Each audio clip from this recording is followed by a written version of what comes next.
first day of July of that year, Bolesław Roja took part in the Kosmówka battle, which was the largest legion's battle of World War I. After the Ost crisis in 1917, he found himself again in the Austrian-Hungarian army. In Krakow, where he was taking part in Poles taking over power, he was promoted to a general of brigade. In the years 1919-1920, he took active part in fighting for the new borders of the reborn Polish state. In 1922, he was retired. He was later verified as a general major. For his war merit, Bolesław Roja was awarded, among others, with a Class 5 Virtuti Militari medal and 4 times 1920s of valor. He was a politician.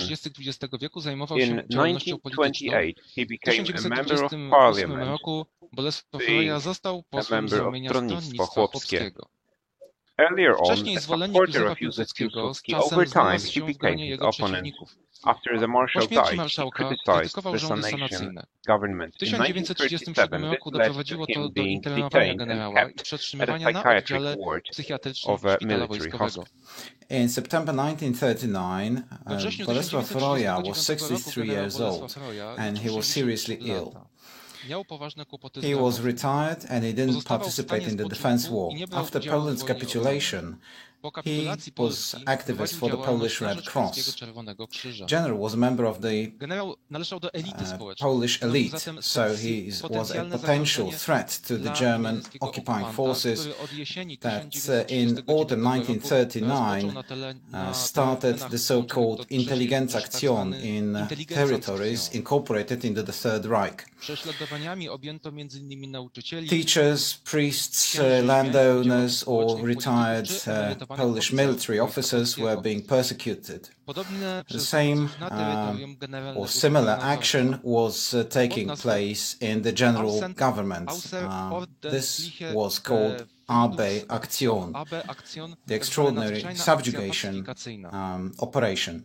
Neither age nor bad health didn't protect Bolesław Roja against arrest by Gestapo. There are scarce archive sources on his stay in prison or the concentration camp. Mainly they come from Arolsen archives, kept at Bad Arolsen and kept at the Institute of National Remembrance. The circumstances of the murder of the general was recreated based on reminiscences of Sachsenhausen's prisoners. Bolesław Roja was probably arrested in March 1940 and placed in the Pawiak prison in Warsaw. This was the largest political prison in territories occupied by Germans. The exact date of arrest is unknown because the original files of people arrested did not survive. The conditions in Pawiak were very difficult. Prisoners were being woken up at 5:30. The food was scarce and bread was often moldy. The prisoners were taken for a walk for 15 to 30 minutes, and the stay in prison must have been a difficult experience for this elderly man. Unfortunately, this was only an overture. On the 2nd of May 1940, Germans organized the first big transport of Pawiak prisoners to concentration camp in Sachsenhausen. It is estimated that it included between 8 to 1,500 men, including Bolesław Roja. This is confirmed by the list of people taken away from Pawiak in Arolsen archives. In his book, Władysław Kempfi reminisces that Bolesław Roja had an opportunity to avoid the transport. One of the Gestapo officers ordered Ukrainians, Volksdeutsch and people aged over 60 to step forward. People were encouraging General to step forward, but the General refused. A priceless evidence of these events is a letter written by one of the prisoners, Henryk Skwarczyński, before he was taken away from Pawiak. He mentions people who were to be included in the transport. Dearest, I'm writing this letter before I leave. This first group includes various people, Mayors Broszkiewicz, Pochorski, General Roja, and other people, 831 in total. This where we are being taken, we don't know. I usually feel well. Apparently we are going to a labor camp. Jan Pochorski, vice mayor of Warsaw, was not taken to the camp. He was shot in June 1940 in Palmyra by Germans. Documents kept in the archives of the Institute of National Remembrance includes a deposition by Janina Kozakovna made in 1946 before the main committee for investigation of German crimes in Poland. She was a prisoner of Pawiak and she remembers the general. She said that I saw General Roja. I was kept in a school building, former school building, and I could see the yard. All the people that were entering the trucks were being kicked, bread was thrown to the prisoners, they were catching it in mid-air. First they were throwing cigarettes into the air and then they told the prisoners to approach the person who was handing out the cigarettes, bow and ask for cigarettes. Gabriel Zich remembers in his book when at the Pawiak courtyard they were preparing the transport to Oranienburg, the SS men were wondering why the general was being taken to the camp. His days were numbered. 2 days later, Bolesław Roja, on the 4th of May, arrived in Sachsenhausen's concentration camp. Currently, this is a part of Oranienburg. A general received the camp number 23982. After arrival, he was quarantined together with other prisoners, and this is confirmed by the list of persons who arrived at the camp kept at the Arolsen archives. Germans, knowing that this is a retired Polish general, harassed Bolesław Roja. It resulted in his death on the 27th of May 1940. Gabriel Zich, quoted before, wrote, at the beginning of 1940, arrival of a general was a great attraction for the wardens. Where is the Polish general? The visits to the barrack continued and Roja was closer and closer to the death. Details of general's death was provided by another Sachsenhausen's prisoner, Józef Ścisło. On the 27th of May 1940, in front of Block 13 of the camp, Bolesław Roja was taken, and Capo approached him and he asked him, "Who are you?" "I'm a Polish general, a retired Polish general, political prisoner in German concentration camp." "Who are you?" Shouted Capo and hit him again. And general responded again that he is a general. General fell to the ground. "Who are you?" "I'm a Polish general, prisoner of Sachsenhausen camp." He was beaten. "And who are you?" "I was and I will die as Polish general." Then Capo put a foot on his neck and strangulated the general. Henryk Maria Malak thusly remembered the death of the general. Young Capo stood on his neck and shouted, "Look, this is how a Polish general ends his life." The Arolsen archives includes a report on the list of prisoners in the camp. It includes an information that Bolesław Roja died on the 27th of May 1940. The date is confirmed by the death certificate issued by Oranienburg Vital Records Office. The reason of death was stated as anemia.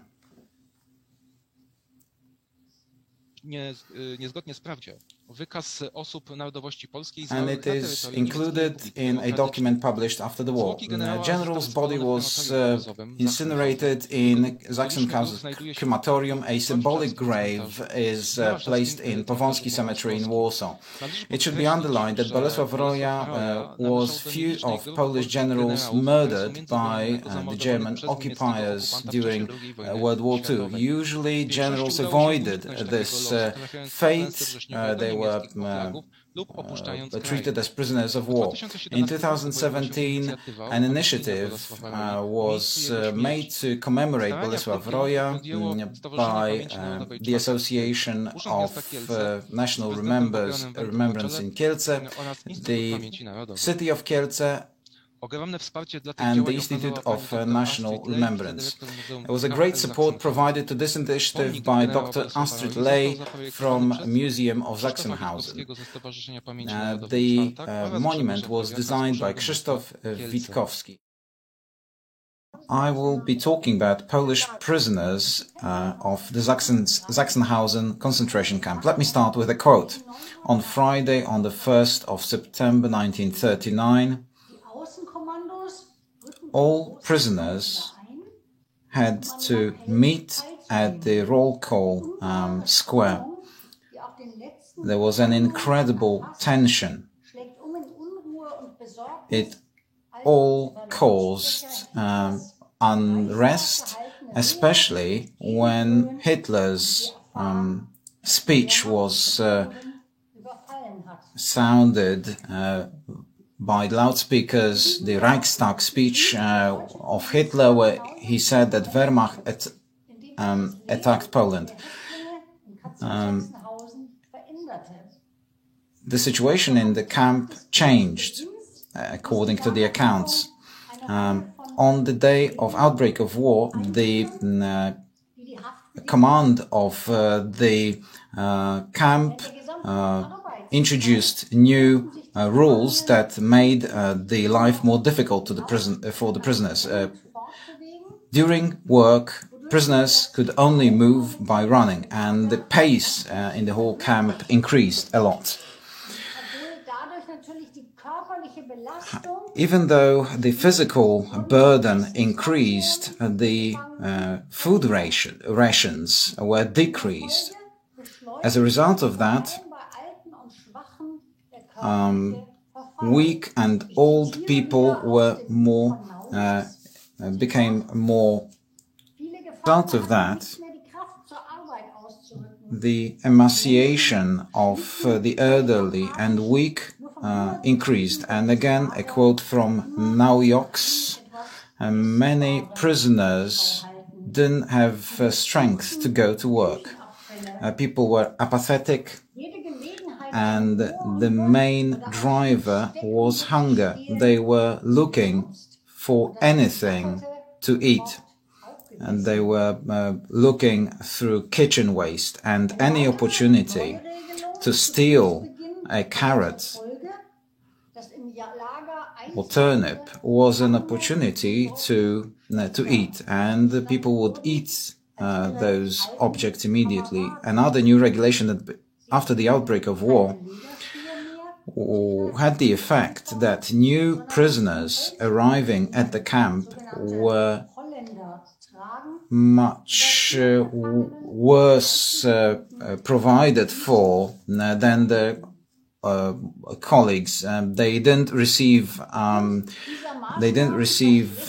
leather shoes. They would receive wooden boots, which caused many bloody wounds on their feet. As a result of that, the living conditions for Sachsenhausen prisoners got much worse. On top of that, the situation was worsened by gradual overpopulation of the entire camp. At the beginning of war, the number of prisoners in the camp doubled. The camp was prepared for 6, maybe 10,000 prisoners. Meanwhile, at the beginning, indeed, it was 6,600 people. In December 1939, the total number of prisoners was 12,000. So, twice as many prisoners as before the war, and they had to share the barracks as well as places to wash themselves, as well as hospitals. Another thing that changed at the beginning of the war was that originally the prisoners came from Germany. Then it became more international. The biggest groups of prisoners by December 1939 were prisoners arrested as part of the Akartai operation, Nazi opponents, 800 people, over 1,000 people who were regarded as Polish or no state Jews. They lived in Berlin, then they were taken to Sachsenhausen. Then there were 1,200 Czech students who were arrested at the end of October 1939. Then the first group of prisoners arrived, 169 professors who were deported to Sachsenhausen as under special operation Cracow. The objective was to prevent reopening of the Jagiellonian University and the mining and steelworks academy. The special operation Cracow clearly illustrates the objectives of German policy in Poland. 6 weeks after the invasion of Poland, the German Wehrmacht was stationed to the east of Warsaw. Some of the territories, the former Congress kingdom, were incorporated into the Reich.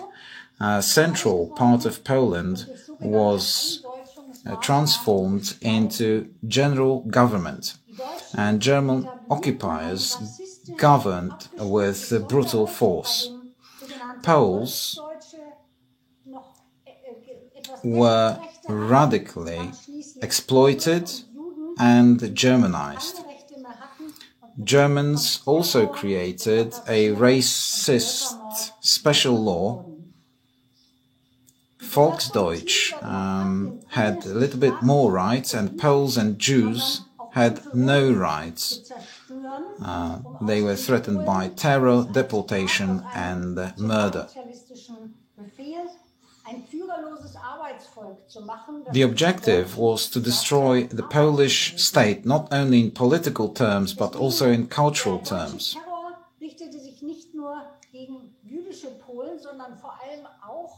Poland was to be a nation of laborers without leaders. German terror was aimed not only against Poles, non-Jews, but also against the members of the intelligentsia and the clergy.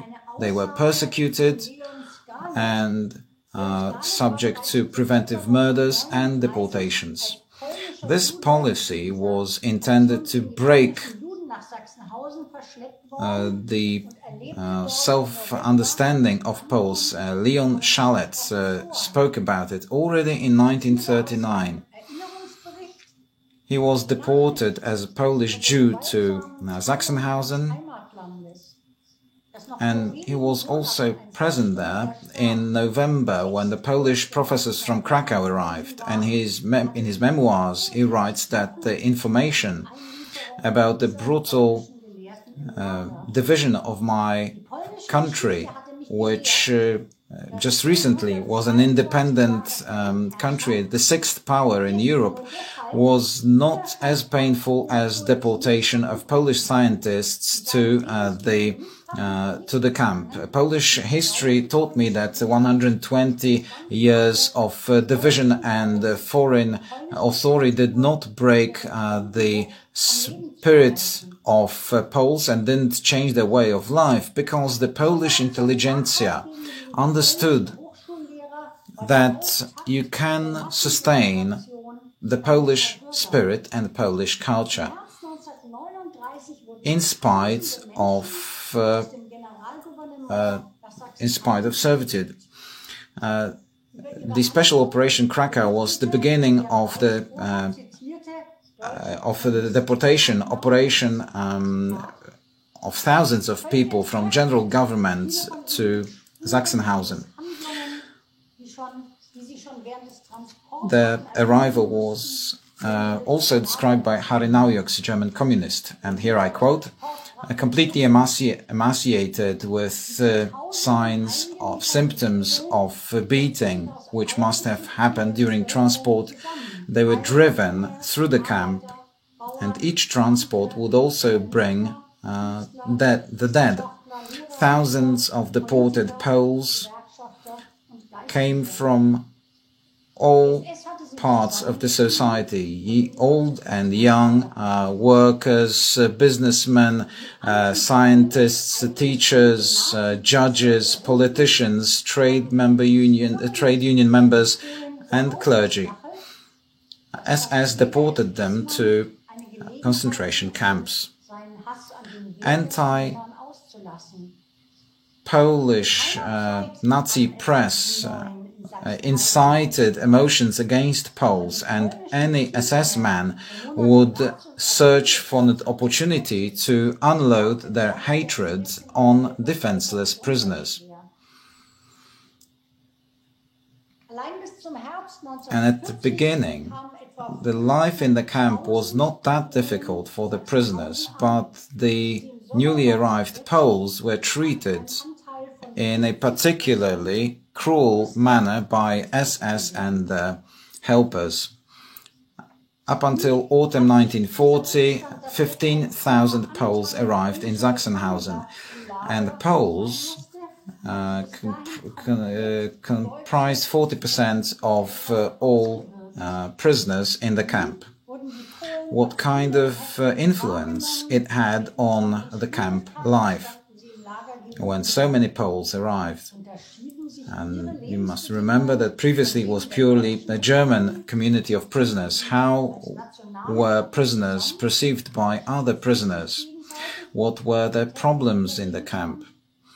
Were their living conditions different than those of German prisoners?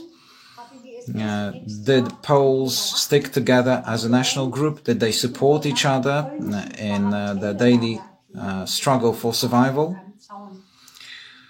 In order to place thousands of Poles, SS ordered a few barracks to be emptied, and the so-called Polish quarantine camp was created, not only due to brutality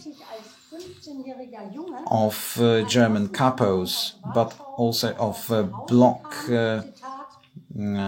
wardens. The conditions were really harsh. Zdzisław Jasko, who arrived in 1940 from Warsaw to Sachsenhausen, he said, every day from the Polish quarantine camp, black boxes to crematorium were being taken. Every day there were people who were killed, murdered. The quarantine for Poles in 1940 was a particularly difficult period for the Polish prisoners. After many weeks of quarantine, Polish prisoners were divided into other blocks, but frequently they were placed into so-called Polish barracks, where only Poles were staying. And in there, these were places of gathering of prisoners, for example, special professions. In Polish barracks, the conditions were much more difficult than in the barracks of the German prisoners. And here I quote from Jerzy Pindera.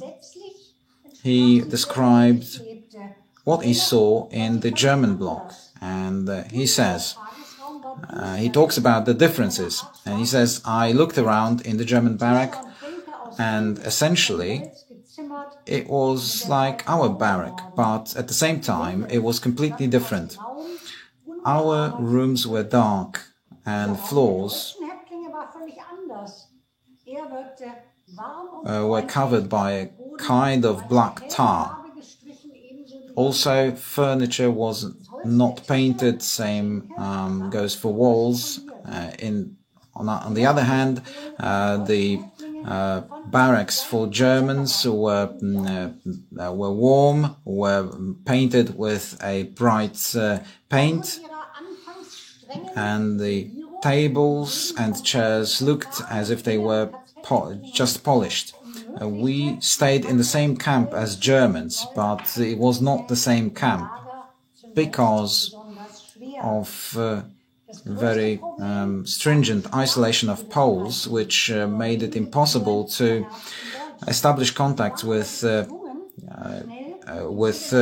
experienced prisoners. Because of that, the newly arrived Poles had problems in the camp.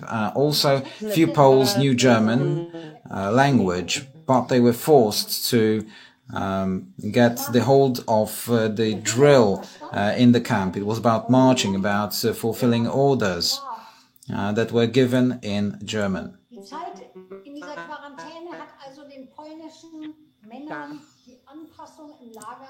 If somebody didn't understand an order and didn't perform it, he was punished. And the quarantine period made it difficult for the Polish prisoners to adjust to the camp living. But on the other hand, it also created a community out of necessity among Polish prisoners. Poles were treated as a strict community. A German prisoner, Arnold Blitz, would say that Poles wouldn't allow anybody near them, and they would stick very close together. And indeed, Polish prisoners were not a homogeneous group. They were a reflection of the Polish society in political terms, in social terms. And there were few things that would there were few links between the young and old, people of faith and atheists.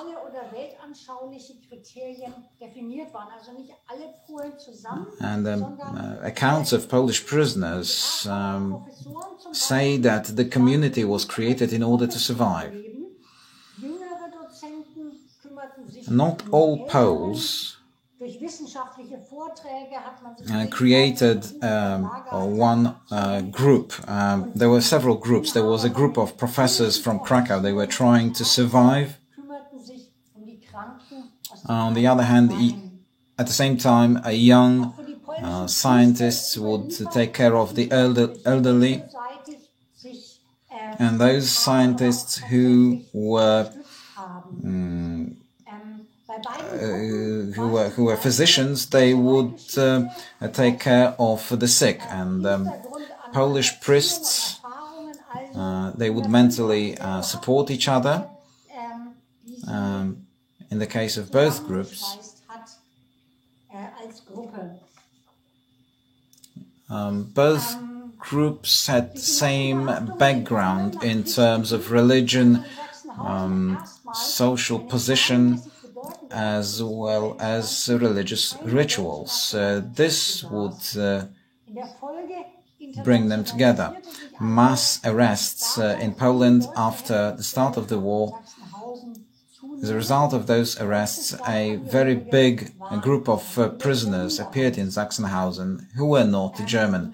And as a result of that, the Sachsenhausen prisoner community was internationalized. German citizens were a minority by the end of war. And the increase of differentiation in terms of nationality worked for the benefit of SS, because their authority was based on using resentiments, national resentiments, and political and inconsistencies, and they were trying to win the Germans and French against Poles and so on. Other groups of prisoners that arrived later, transports in 1944, brought yet again Poles. Also after the Warsaw Uprising, many Poles were brought to Sachsenhausen. And this time also women arrived, because thus far it was only men. Women were taken to Ravensbrück, but after the Warsaw Uprising there were so many prisoners that it was no longer possible to keep this division into camps for women and men. So many Polish women fought in the resistance, and this is how they arrived in Sachsenhausen. So this is it from me. Thank you. Dr. Ley provided a broader context of Sonderaktion Krakow, and I must say that it would be a very interesting story, full of tension, if it weren't for the fact that it happened in reality in the center of, it seemed, civilized Europe. The arrest of 183 scientists on the 6th of November 1939 was a real clash of two worlds. The clash of humanism and barbarianism, as described by one of the professors imprisoned at that time. It was a clash between eminent scientists renowned across the world, with the world of force embodied by Bruno Müller initially, and the SS men of the Sachsenhausen camp crew. I realized, as I was thinking about this paper, that this event was a thwarted image of the motto of the Jagiellonian University. Okay, so this motto of the Jagiellonian University, mind before force, in this situation did not work, or worked in reverse, force more was prevailed. So it was a shock in the scientific community, and also resounded in the international arena, and I will mention about it. From the perspective of future occupation that ensued, it was not a surprise because it was simply an implementation of German plans. Before attack on Poland, Hitler and his accomplices mentioned the need to destroy Polish elites. They were using very clear words like ausrotten, destroy, umbringen, kill, beseitigen, eliminate. Fahndungsbuch Poland was created, a list of Poles to be immediately arrested, and this list included the representatives of Polish political, scientific and cultural elites. Sonderaktion Krakow was simply part of a larger plan to destroy Polish intelligentsia, the AB Aktion and Intelligenzaktion. Just briefly, the course of events. On the 3rd of November, director of Jagiellonian University, Professor Ler Spławiński, got an invitation to talk to the head of SD, Bruno Müller, who said that he wants to give a lecture, German position on science and university matters. And indeed, on the 6th of November at 12, Bruno Müller arrived at the Jagiellonian University, but instead of a lecture, he gave a statement. And let me quote, ladies and gentlemen, we were informed that you are starting your scientific work, you are starting lectures, you are organizing exams. As we can see, you don't realize your position. This is a hostile act against Germany, a malicious act, and the Jagiellonian University was the main center of struggle against the Germans. I hereby inform you that you are all arrested, the university is closed, and you will be taken to a concentration camp where you will have time to think about what you did.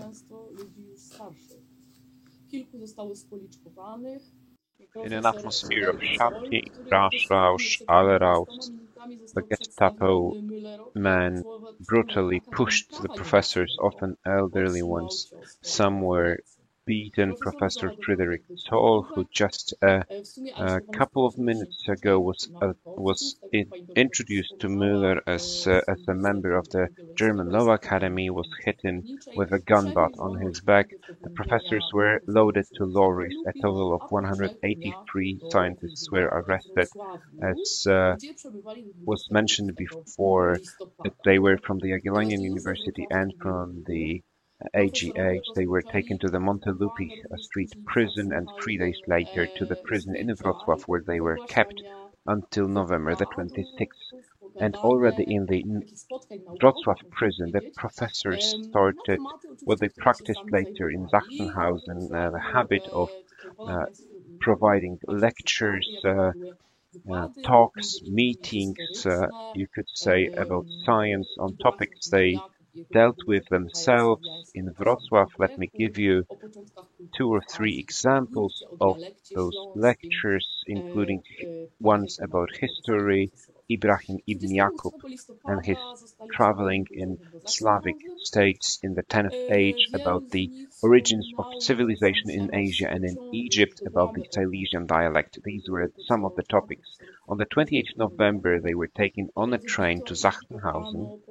Many of them remembered that just walking from the train to the camp gate was telling them what they can expect in the camp. They were beaten, pushed with gun butts, then their heads were shaven, their personal belongings were taken away, they had to wear prison clothes.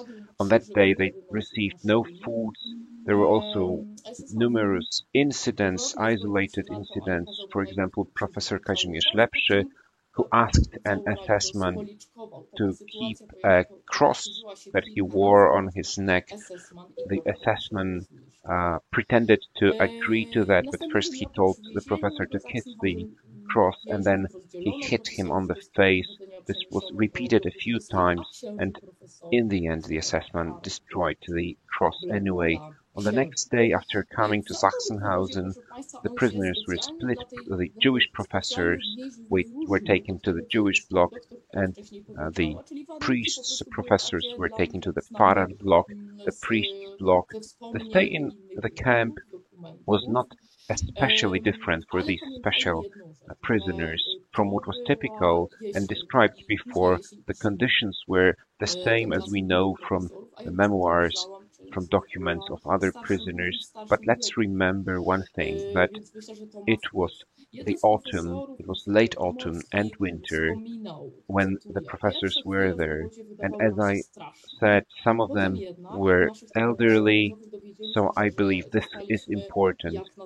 One of the professors, Professor Gwiazdomorski, recollected the first moment at the camp seemed awful to us, but later from our companions in the camp, we were told that we were treated as for Sachsenhausen in a very mild and kind way.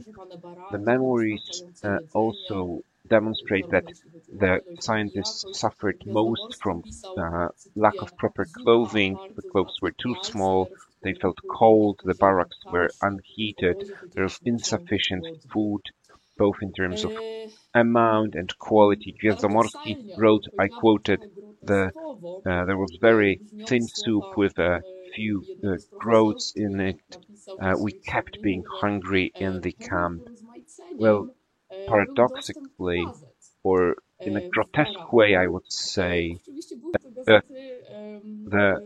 there was a certain pastime which was access to newspapers in the barrack. Of course, these were Nazi propaganda, most famous newspapers, Volkischer Beobachter and der Angriff. So they were propaganda newspapers. Professor Konopczyński recollected in his memoirs that in the free time after work, in the evenings mainly, I quote, we pay visits between barracks, we sometimes play chess, we talk, we repair our clothes. Just like all prisoners, the professors remember that it was a great joy, the greatest moment to listen to letters. You could receive letters twice a month and also write them. Of course, they were censored. Professor Gwiazdomorski recollected that these letters were frequently read aloud in the barracks. Of course, they suffered very much. The scientists, not all of them were professors. They suffered from the lack of access to hygiene, bathing very seldom. As Gwiazdomorski wrote, over the 72 days stay, they only had a bath 2-3 times. They were supposed to have a change of clothes every 2 weeks, according to regulations, but they often preferred to leave the old clothes because often they got even worse clothes. So they simply preferred to leave the warmer clothes. Of course, they complained about the long daily standing meetings and that as professors they were mainly an object of humiliation. Another aspect which is significant for this group, the group of professors, as was already mentioned before, is that this group, of course, they were mainly people who knew each other before, so they supported each other. The younger ones often took care of the elder ones, and they often used their knowledge for everyday survival. For example, one of the professors recollected that from the very beginning he warned all the scientists, the whole group, that they shouldn't, when it's very cold, sleep next to the stove where they were eating, because later they would immediately leave to very cold air, and such temperature differences were very harmful to them. So they also tried to share this kind of knowledge among themselves. Interestingly, also, one of the medics said that they shouldn't warm up.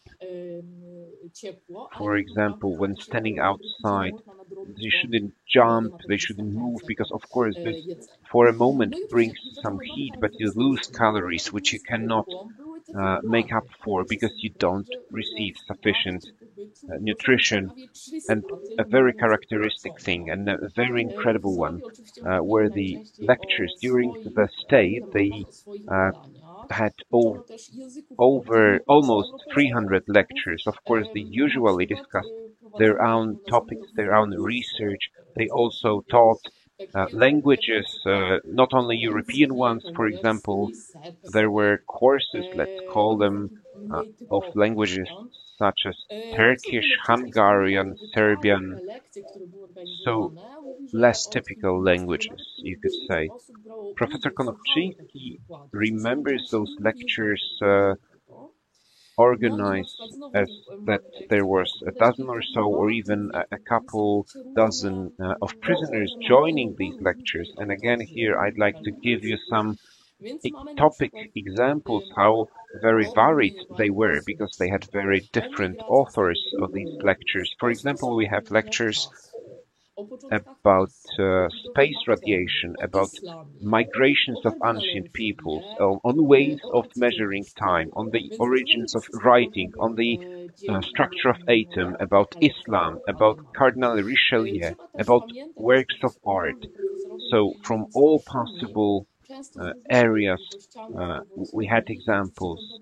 You have to remember also that the professors were often elderly, suffering from various health problems, so the stay at the camp was very damaging to them. A lot of them died in the camp, even though they weren't there for a very long time. But for example, Antoni Meyer, a specialist in law, died. The rector of the university also died, a professor in literature, Jerzy Smoleński, a geographist, Ignacy Chrzanowski, a very well-known literature professor, Felix Rogoziński, a physiologist of animals, and I could enlist a few more. After returning to Krakow, unfortunately, further ones died of exhaustion, among them Antoni Wilk, Stefan Kołaczkowski, Jan Włodek. And to end it, what were the reactions to this shock? It was 1939, the start of the war. This event had a very wide echo in Europe. It was announced by the emigration government, which started all channels to reach diplomats, governments of other states. And of course, we could speak of it very long, but let me just enumerate some reactions which I believe contributed largely both to make this case known, but also to free at least part of the professors. It's interesting that some of these reactions came from countries associated with Germany. The Hungarian government was the first to immediately react. They were alarmed by their honorary consul in Krakow, Miklos Szabla, who demanded freeing, explicitly demanding freeing some of the scientists. Louisa Esterhazy, a representative of the Hungarian nobility, came to Krakow and she relayed information to her government about what. Also, very quickly, action was taken by the government of Sweden. However, it needs to be underlined that Swedish diplomats were trying individually to use their contacts to take action. There was a huge diplomatic action by Italians. It was supported by the Vatican diplomacy. A huge role was played by Luciana Frassati-Gawrońska, the wife of the Polish diplomat in Vienna, Jan Gawroński.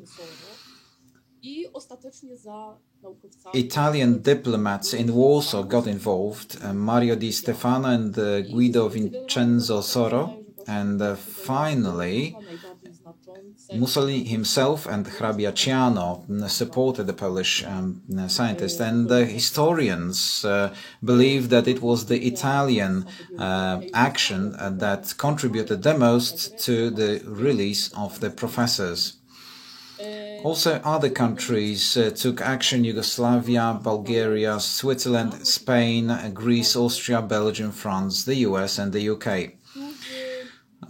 The attitude of German scientists to this case was ambivalent. There was a dozen or so German scientists who were brave enough to take action.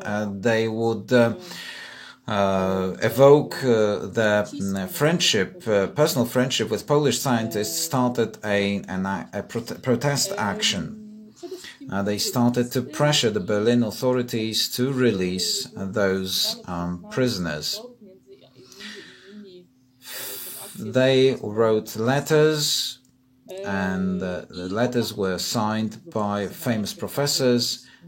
This whole operation was initiated by Max Wasmer, who encouraged other professors to sign a letter of protest. Very famous physicist Max von Laue, a Nobel Prize winner of 1914, got involved.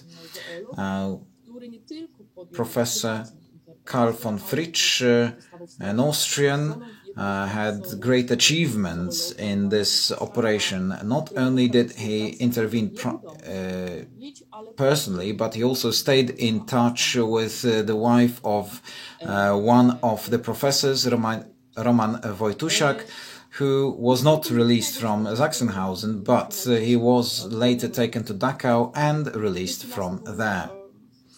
On the 8th of February 1940, as a result of pressure, 102 scientists were released. Some of them were extremely emaciated, and they couldn't walk, and some of them died after arrival in Krakow in spite of hospitalization. There were 43 other scientists who were taken from Sachsenhausen to Dachau, and it was successful in October 1941. Just two short remarks. Firstly, I'd like to underline, and maybe Dr. Mazurkiewicz will talk about it later, the actions of Germans fulfill the definition of social and cultural genocide as described by Rafał Lemkin. And secondly, unfortunately, Germans drew conclusions from Sonderaktion Krakow, and since they wanted to avoid a similar international resonance, they arrested quietly the professors in Lwów. They did it quietly and immediately shot them after the arrest. Thank you very much. Ladies and gentlemen, the objective of the German occupation was, of course, to Germanize the western territories of Poland that were incorporated into the Reich. The German terror in the incorporated territories was aimed against Poles and Jews. Germans were trying to deport Jews to the east as quickly as possible to the general government. Regarding Poles, similar methods were used. They were also deported, but because they were the majority of the population in these territories, it was clear that the removal will be not possible in a short time. It was a process planned for years. So it was obvious that Polish people need to be rid of authorities, of leaders that could play a role in consolidating the defense against occupants. Part of the intelligentsia was arrested in autumn 1939. The detainees included hostages, which usually were released after some time, and political prisoners who had little chance to be released. If they were accused of hostility to Germany, they were often deported to general government, they were placed in camps and prisons or murdered. The wave of terror was the greatest in autumn 1939, and the biggest scale of repressions occurred in the Pomerania, the territory which was incorporated into Germany, the area of Gdańsk and western Pomerania. Hence, this period is referred to as the crime of Pomerania, or massacre of Pomerania, because tens of thousands of people were murdered. The arrests continued, and also in other areas incorporated into Germany. In April and May of 1940, another wave of arrests came up, and this will be the subject of my presentation. At the beginning of April 1940, Reich Main Security Office, headed by Reinhard Heydrich, headquarters of repression of the Third Reich, issued an order to Gestapo units in Polish territories incorporated to the Reich, an order of mass arrests among Polish intelligentsia. The order was issued either on the 2nd or 3rd April 1940. This lack of clarity is there because the Gestapo units quote different dates, but they always quote the same reference number of the case. The reference of the case shows that the order was issued by Section 4D of Reich Main Security Office. Unfortunately, the order is not known, even though the order was issued in several dozens of copies. Did not survive. However, a reference to this order very often come up in the files of Gestapo, in the files of prisoners, and in the files of civilian administration and the police. The fragments of the order show that the objective of the operation is to fight the Polish resistance, to arrest, quote, people of uncertain political views, end quote, and it was a preventive operation against Polish resistance, end quote. The community was the aim of this order was the Polish intelligentsia, but it is not clear whether or not this community was defined in more detail, or what were the other orders included in this document. It could be similar to other Himmler's orders, i.e. preventive action against people. So a group was indicated that should be subjected to repressions, arrests, if this group was regarded as hostile to Germans, like Cracow professors.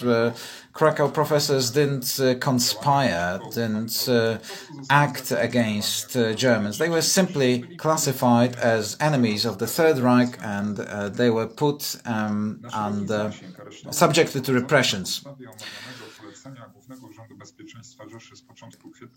German historian Martin Borchardt shows a very large scale of those arrests in April 1940. According to him, this operation was the last such large operation aimed against Polish intelligentsia, because this wave of repressions started in autumn 1939, and so this was the last operation against Polish intelligentsia.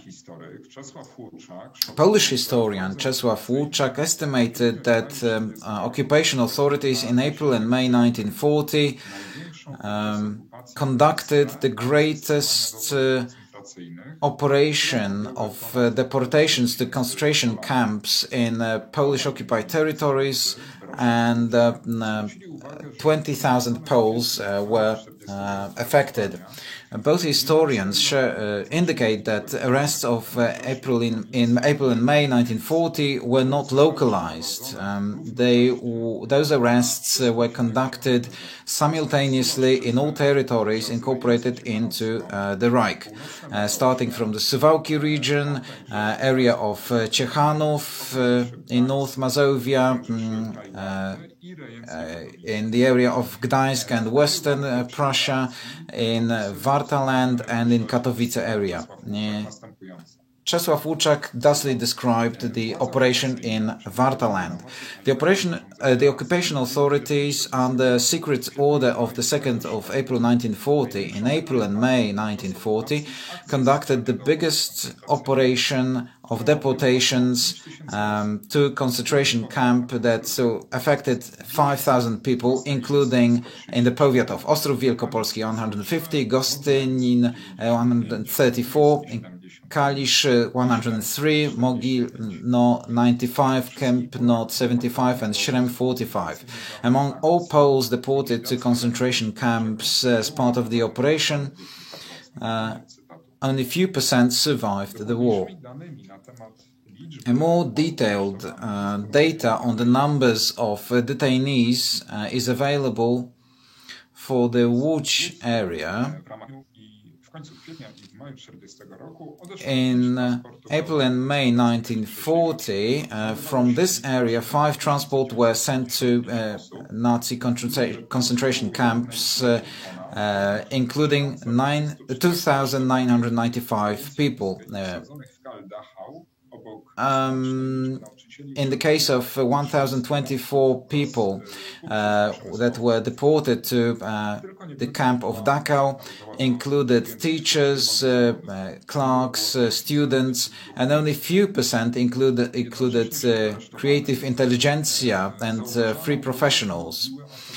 At the same time, a significant group of detainees were workers, farmers, and tradesmen. Deportations to concentration camps were also conducted from the area of Gdańsk and West Prussia. In Stutthof, Polish clergy, teachers, scientists, academics were placed.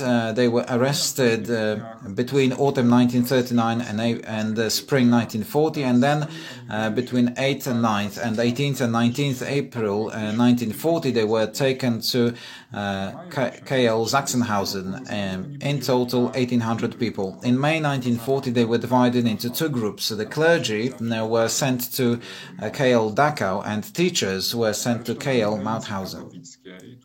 The detainees of the Katowice region, again we know quite an exact number, 3,043 people, were taken to KL Dachau in 4 transports on the 9th, 14th, 28th of April and on the 5th of May. Part of these people soon found themselves in KL Mauthausen. In the spring of 1940, the arrests were conducted in the territories that were incorporated into Eastern Prussia. 300 people were arrested in the Suwałki area and they were taken to concentration camps in the Reich. In Ciechanów area, intelligentsia arrests occurred in the first half of April 1940. Because of the mass nature and large number of people who were to be detained in short time, Gestapo didn't act individually. It was supported by other services, the police and voluntary police. Selbstschutz. The detainees were gathered in Działdowo camp and then they were deported to concentration camp. Between the 18th and 19th April, 1,176 men were taken to KL Dachau. Soon they were replaced to KL Mauthausen-Gusen, and few days later, between the 21st and 23rd April, 83 women were taken to KL Ravensbrück.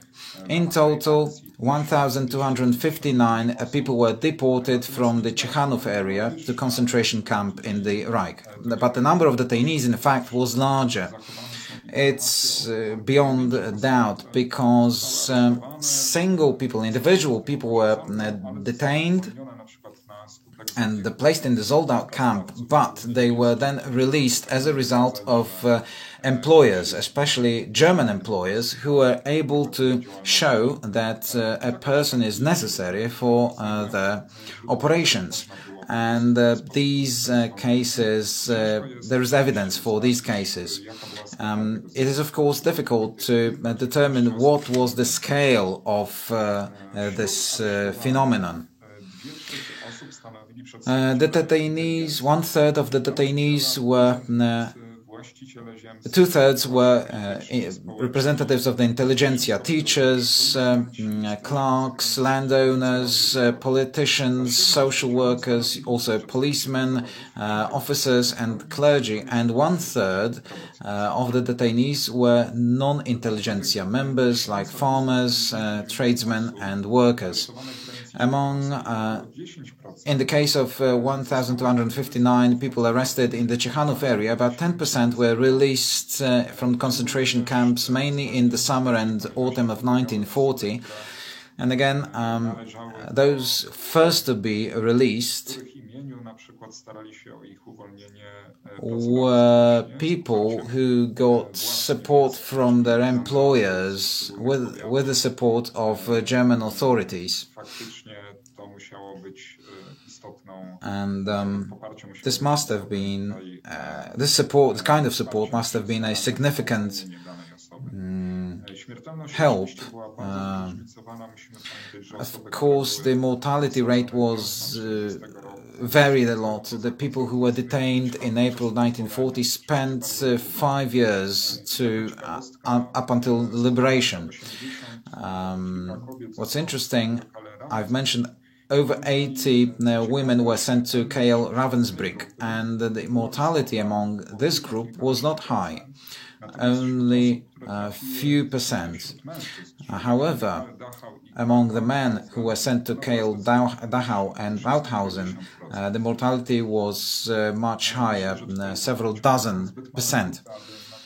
Perhaps these groups are too small to draw more general conclusions, so I'll just leave this information without a comment. Perhaps more research is called for. If you sum up the estimates on detainees and people who are sent to concentration camps, if we sum it all up together, it's about 11,400 people, so a bit less than estimated by WWII. But the data is not full, and many is based on estimates, so again more research should be conducted. The 11,000 people that were detained under single operation ordered by Reich Main Security Office were deported to concentration camp shows that clearly this was one of the biggest German repression operations, and it took several weeks, and because of that, of course, it reverberated very strongly in the territories of Poland. If you remember, a large group of detainees were clerks, officials, teachers. These people were simply known in the local communities. These people were recognizable. And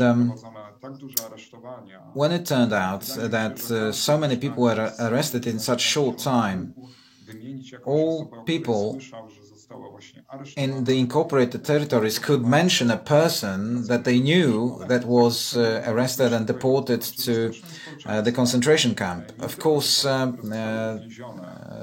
this was a method to terrorize the society, not only the people who were preventively arrested, but also it showed the society, general public, what the occupying forces are capable of.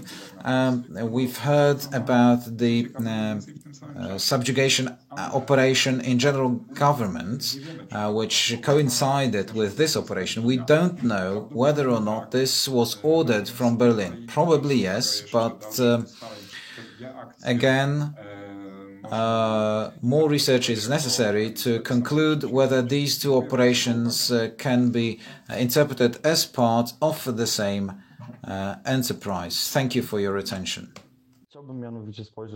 I would like to take a look at the Intelligenzaktion from the point of view of the international law and look at it in the context of genocide as it's being prohibited by law.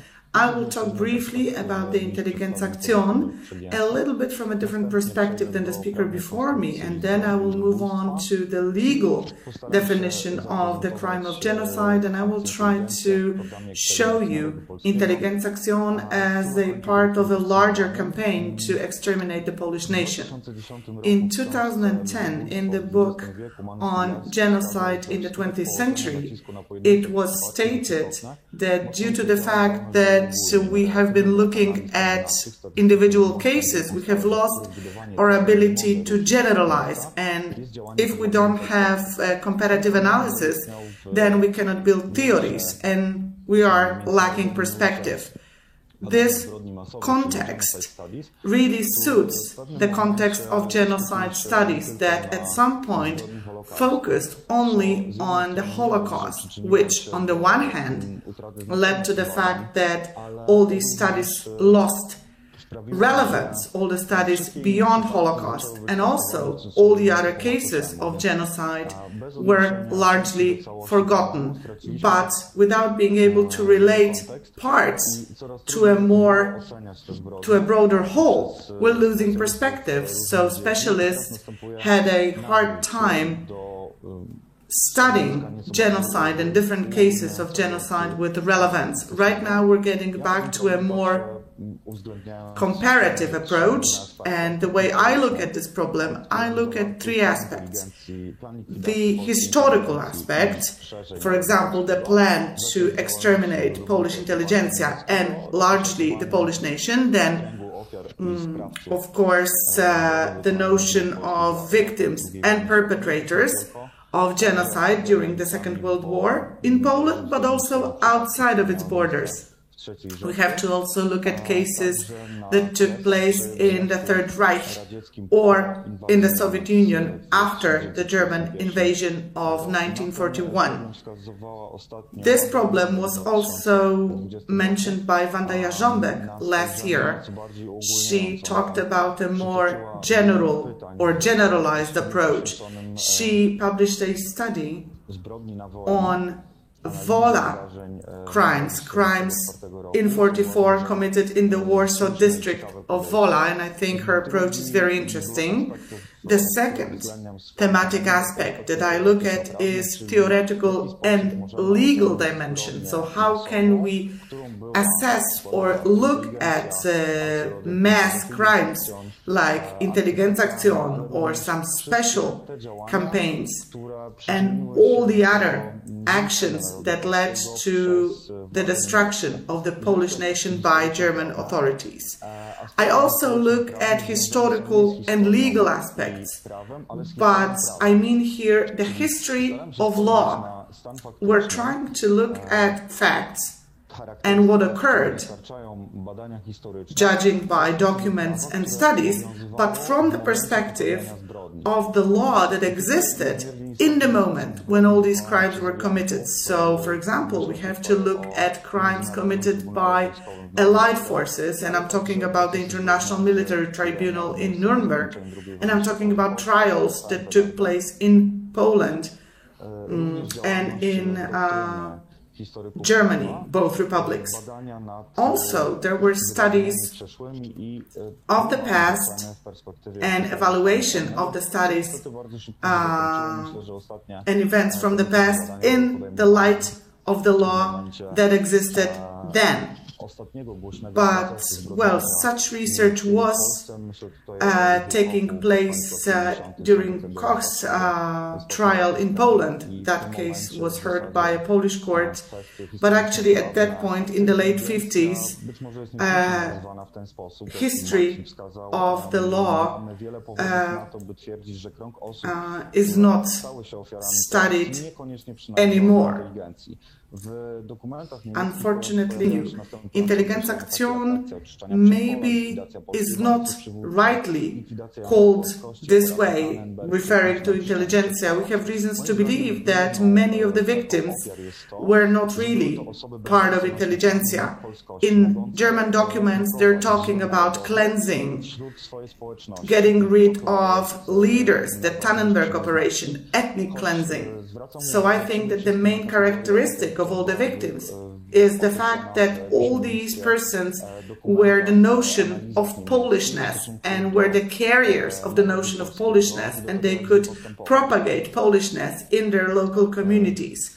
There were certain victims that were described in German documents and analysis, and how to deal, so to speak, with the Polish nation. Definitely there were mentions of intelligentsia. Before the war started, some actions were already taking place against the Polish intelligentsia. There was a document from April 2019. On the 18th of May, Heinrich announced mobilization against Poland as of the 2nd of July.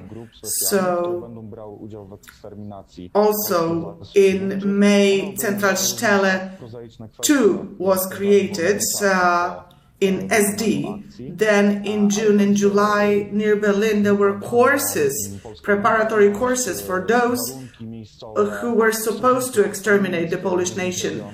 During those courses, they were teaching them about how to relax after their campaigns. Also, they were taught about the Polish mentality, about Polish-German relations across Poland.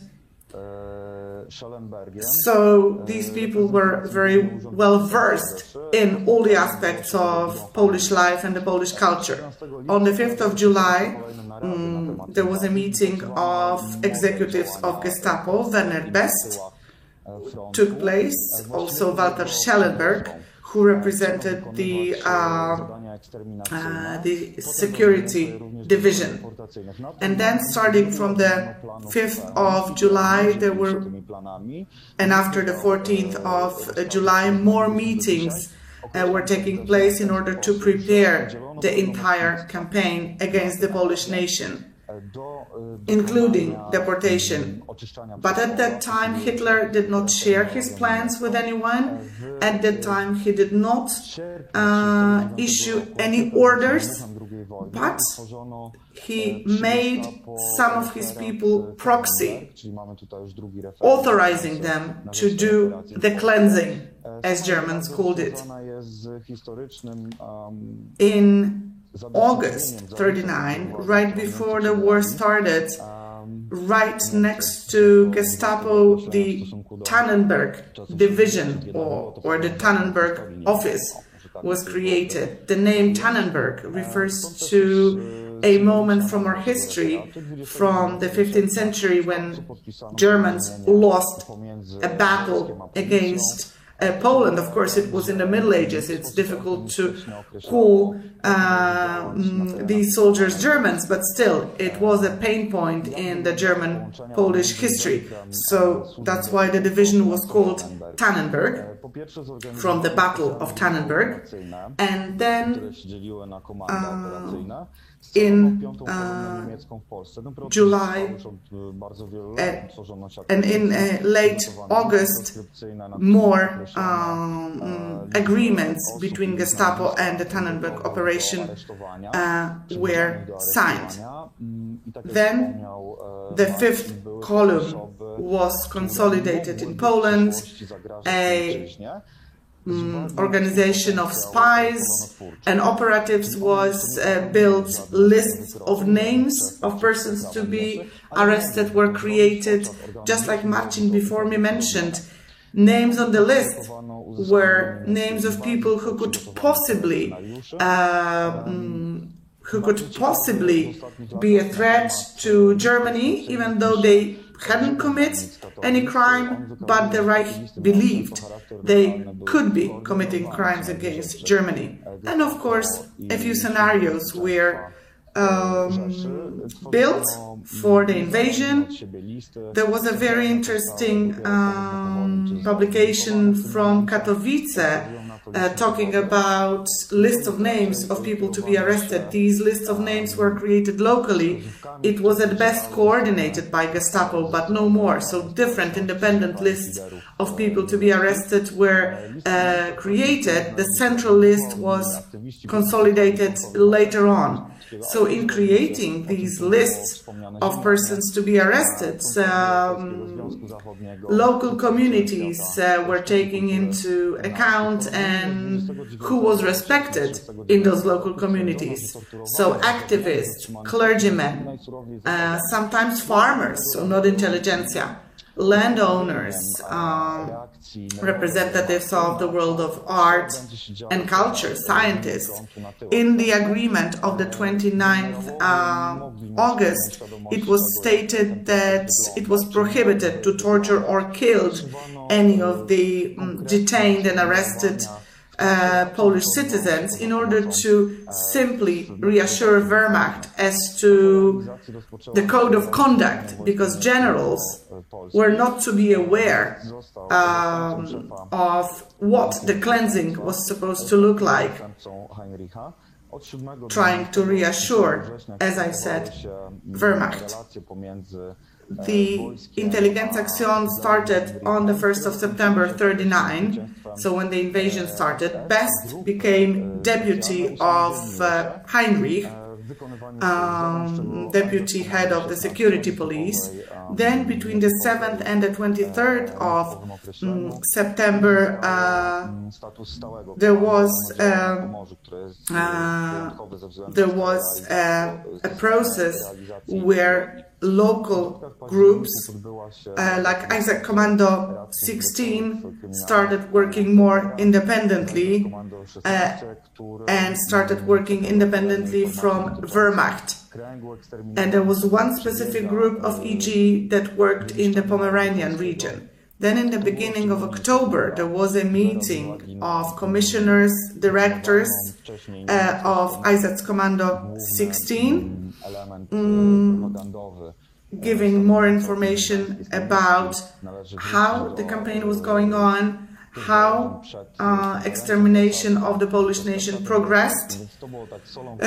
So this presentation was given to Himmler, especially by EK16, working in the Pomeranian region, because the city of Gdańsk and this region was especially important to Germany, given the Versailles Treaty.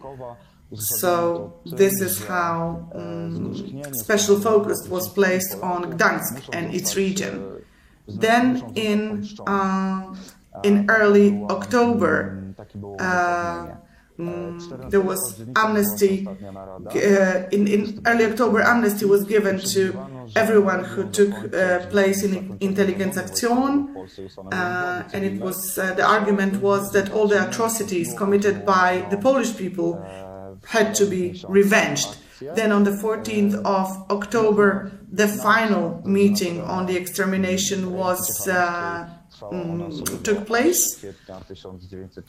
And then in October, the end of the military control in the Pomeranian region happened, and civilian authorities were established, which was not really the case in every region, because in the Chechen Regency, the second wave of repressions lasted into the 1940. Then who took place in the extermination? Definitely party formations. definitely Selbstschutz, headed by Ludwig von Alvensleben, and of course Wehrmacht took part. So Wehrmacht was not all that honorable. There was a myth in Germany that Wehrmacht was much more noble, and the soldiers of Wehrmacht did not take any part in any war crimes committed by other units and divisions, which was not really true. When we're looking at estimates of victims, there are different estimates. 30,000 by Kazimierz Dziwończyk and Dariusz Matelski, but Weller, Malman and Matchois, they are talking about other numbers. The highest estimates are even talking about 120,000 victims of Intelligenzaktion. If we are to look at the international law and the history of the international law, which is very valuable, if we look at these events from this perspective, we have to look at who created the notion of genocide. It was a Polish lawyer, Rafał Lemkin, of Jewish origins, who was born in 1900 in Bezwodne and died in New York. He was motivated by different stories that he had heard from his mother about the cleansing of Christians or Armenians. So he was inspired by these stories and worked on the theory of genocide. He wrote a book on Axis rule in occupied Europe, Laws on Occupation, published in Washington in 1944. So in this particular publication, he analyzed genocide during the period of Nazi domination in Europe. He analyzed laws from different European countries, and he also created a legal theory that could help later judge and prosecute war criminals. His book was presented in Madrid in 1933. He talked about vandalism and barbarianism, but these concepts or these terms were refused, and his proposals back then were not really heard. So the notion of genocide, the word comes from Latin, humans and kill. In English you can also hear about homicide or patricide. So when you in case of extermination of a whole nation, genocide is a term that has been adopted. So Lemkin's model actually denies previous notions of nation. We know the notion of nation coming from the French Revolution, but without this definition or this notion of nation, we couldn't be talking about the term genocide, because before the war, nation were people that were subject to one king, but now war is actually, or after the French Revolution, wars were taking place between nations rather than between subjects of different kings. So the level of aggression embedded in the notion of genocide is higher. Lemkin talked about different aspects of genocide, like political or economic or racial, and his notions changed the Hague Conventions, because he proposed not only that not only actions should be punished, but also policies. And these crimes should be described as delictaris gentium. So these should be prosecuted everywhere, across the world.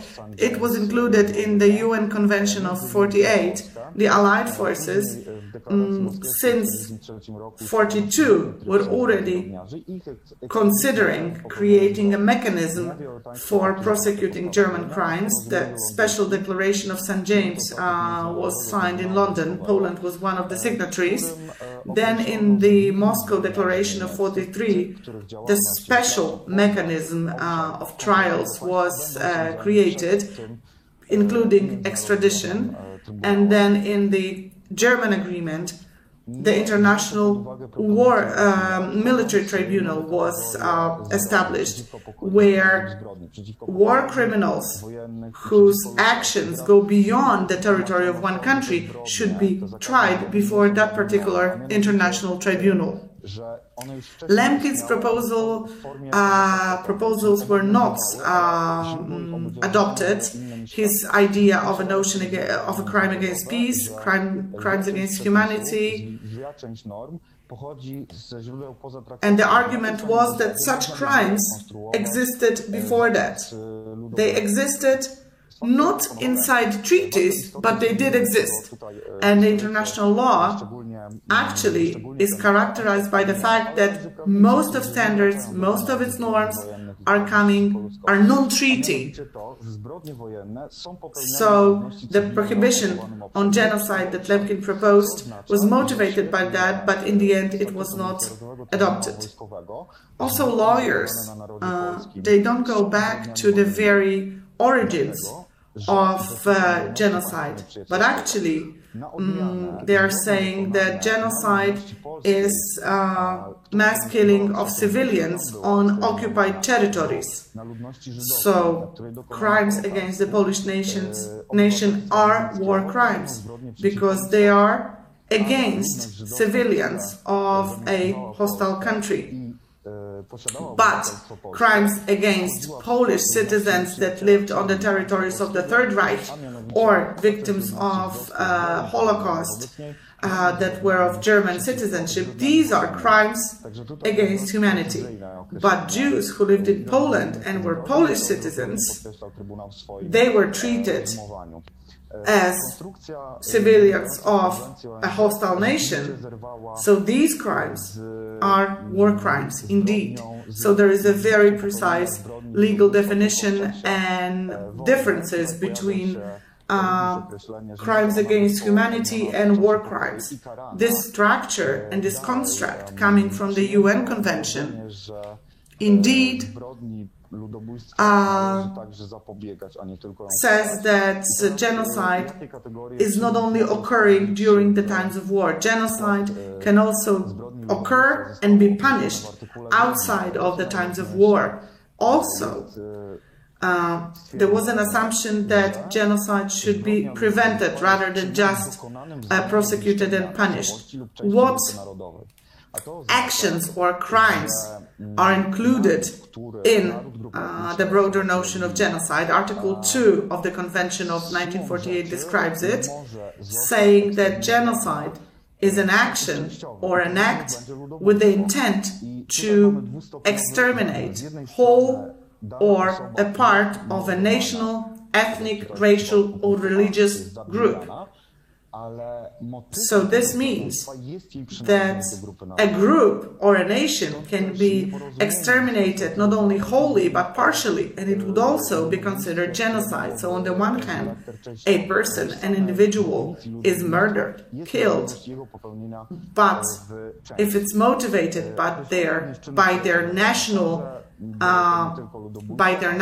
affiliation, it could be treated as genocide. So the very definition of genocide assumes that it could be aimed at exterminating a part of a group, not necessarily a whole of it.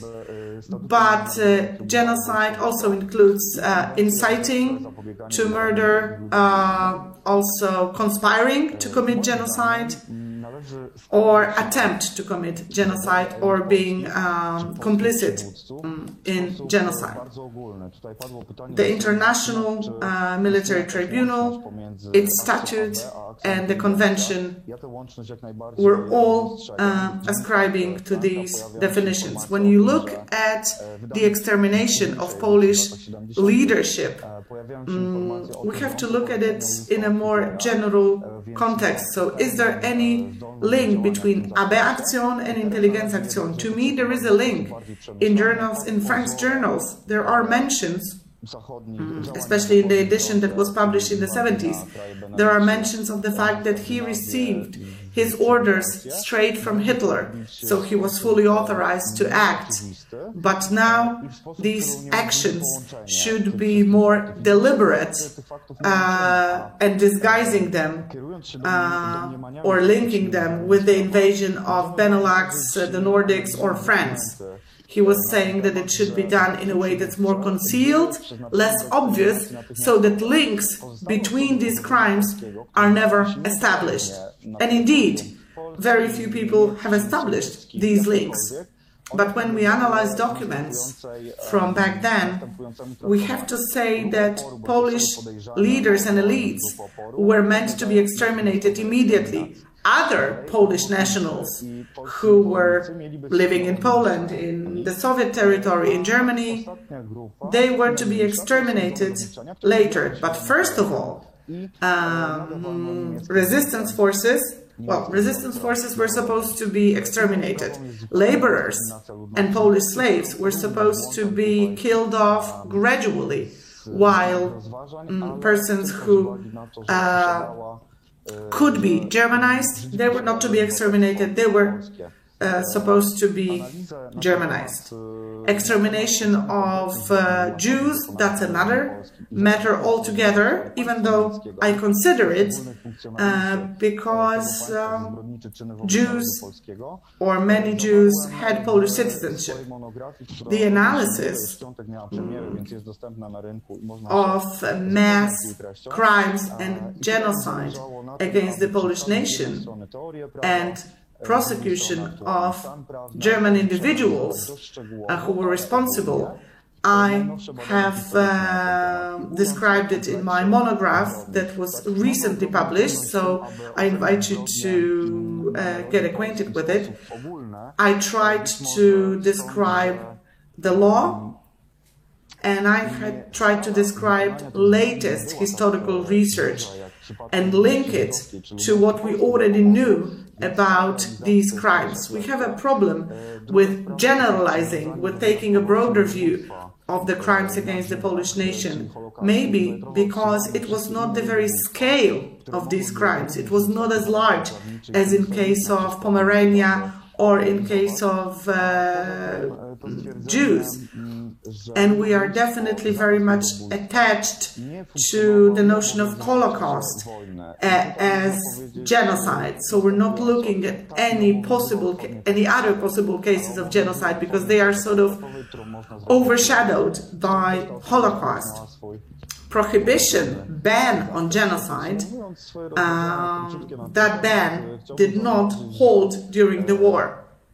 Formally, in treaty, not really, but outside of treaties, indeed, there was a ban on genocide. So there is responsibility to be drawn from it. It would be good if studies of Intelligenzaktion and crimes that were committed as part of Intelligenzaktion, these studies should be developing in a more harmonic way, in a more holistic way, by different researchers, lawyers, social scientists, historians. It would be good for everyone to come up with one common glossary of terms, so to speak, looking at the situation from a broader context. In my monograph, I'm describing a number of documents and I'm trying to reconstruct the whole process and the whole process of how extermination of the Polish nation was planned and described. Hitler was also always issuing orders orally. So Hitler was the very source of law and also the very interpreter of said law. So different associates came to him with dilemmas, and he solved their problems and dilemmas, but always giving orders orally.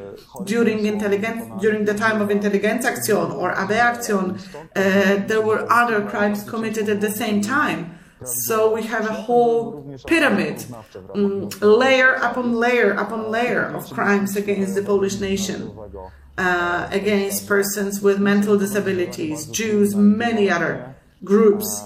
Therefore, it's very difficult to shine any light on any responsibility and who was responsible for what.